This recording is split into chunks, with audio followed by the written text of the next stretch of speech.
7 տեսակի տղամարդ, որոնցից քրիստոնյա գինը պետք է խուսափի։ Առաջին. անհավատը։ Աստվածաշունչը շատ հստակ ասում է, որ անհավատների հետ նույն լծի տակ չպետք է մտնել։ Երկրորդ. հմայիչը, ով չունի նկարագիր։ Նա գիտի բավականաչափ սուրբ գրքեր, որպեսզի ստիպի ձեզ հոգևորապես զգալ, որ ձեզ հասկանում են։ Բայց եթե նայեք նրա կյանքին, այլ ոչ թե խոսքերին, կտեսնեք, որ նրա հմայքը ընդամենը կանխավճար է, եւ նա հետո կգա այն հետ պահանջելու։ Երրորդ. հոգևորապես պասիվ տղամարդը։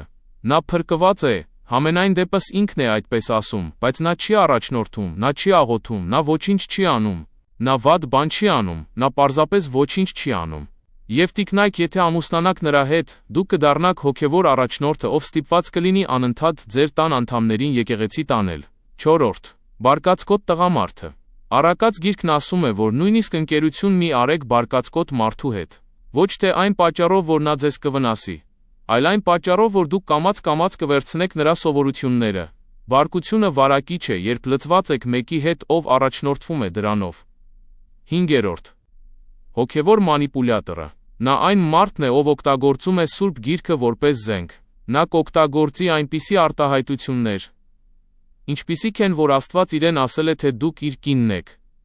Եվ եթե դուք դա չընդունեք, դուրս եք Աստծո կամքից։ Դա հոգևոր չարաշահում է, եւ նա օգտագործում է շատ այլ բաներ մարդկանց հոգևորության միջոցով ճնշելու համար։ Փախեք նրանից։ Վեցերորդ. այն տղամարդը, ով հաշվետու չէ ոչ մեկին։ Նա չունի հովիվ, նա չունի հոգևոր ծնող, ոչ մեկը չի կարող նրան ուղղել։ Եվ եթե նրա կյանքում չկա մեկը, ով կասի նրան, որ նա սխալվում է, եւ դուք ամուսնանաք նրա հետ, դուք կդառնաք այն մարդը, ով կասի նրան, որ նա սխալ է։ Նա ձեզանից նույնպես խրատ չի ընդունի, որովհետև նա երբեք խրատ կամ ուղում ընդունելու սովորություն չի ունեցել։ 7-րդ.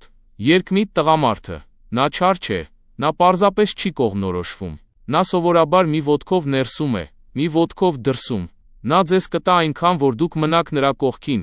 բայց երբեք ոչ այնքան, որ դուք ձեզ ապահով զգաք։ Հակոբոսի նամակում ասվում է, որ երկմիտ մարդը անհաստատ է իր բոլոր ճանապարհներում։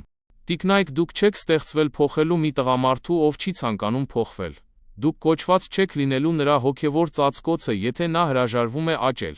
Դուք բարձրյալի դուստրն եք, եւ ձեր ամբողջ կյանքը բխում է նրանից, թե ում եք թույլ տալիս մտնել ձեր սիրտը։ Պահպանեք ձեր սիրտը, որովհետև այն սուրբ է։ Մեկնաբանություններում գրեք, թե այս 7-ից որ մեկը ձեզ վրա ավելի մեծ ազդեցություն թողեց, եւ կիսվեք այս տեսանյութով մեկի հետ, ով կարիք ունի սա լսելու։